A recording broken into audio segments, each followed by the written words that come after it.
Саламатсыздарбы, урматтуу мекендештер.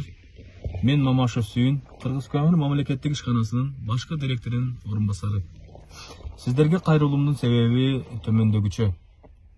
Азыркы учурда коомчулукта, соц тармактарда көмүр кендер менен болгон келишимдер туура эмес, такталбаган маалыматтар таралып, кызуу талкууда.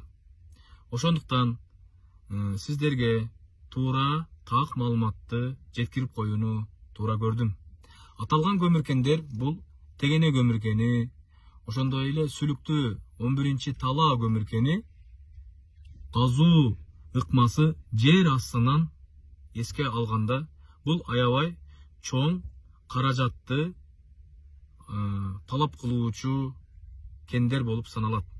Анткени жер астынан аябай татаал көмүрдү казууда кеминде 1 километрге чейин туннелдер казылып, андан соң көмүр казууга киришет.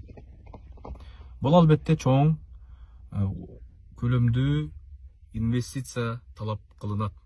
Ошого байланыштуу Кыргыз Көмүр мамлекеттик ишканасы инвесторлор менен өндүрүлгөн көмүрдөн, дагы бир жолу тактап өтөйүн, өндүрүлгөн көмүрдөн 30–70% көрсөткүчтө келишимдерге кол коюлду.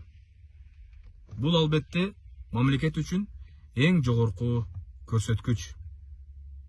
Эмне үчүн? Себеби ошол эле сүлүктүү талаа 11кенин мисалга алганда, жылдык көмүр өндүрүү 1 000 000 тонна көмүр болсо, 1 000 000 тоннанын өздүк баасы 2,5 миң, эң аз дегенде 2,5 миң сом болсо, ал эми 1 тоннанын сатылуу баасы эң аз дегенде 5 миң сом болсо, 5 миллиард сом, 1 000 000 тонна көмүр 5 миллиард сом акча болот. Анын жогорудагы биз сунуштаган 30–70% көрсөткүч менен эсептегенде, мамлекетке 60% пайдасынан, ал эми инвесторго 40% пайдасынан калып атат. Акчалай эсептегенде 1,5 миллиард сом мамлекетке, ал эми 1 миллиард сом инвесторго.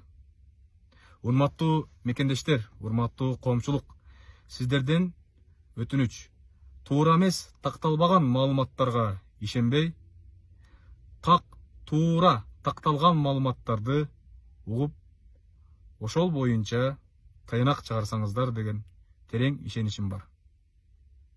Чоң рахмат.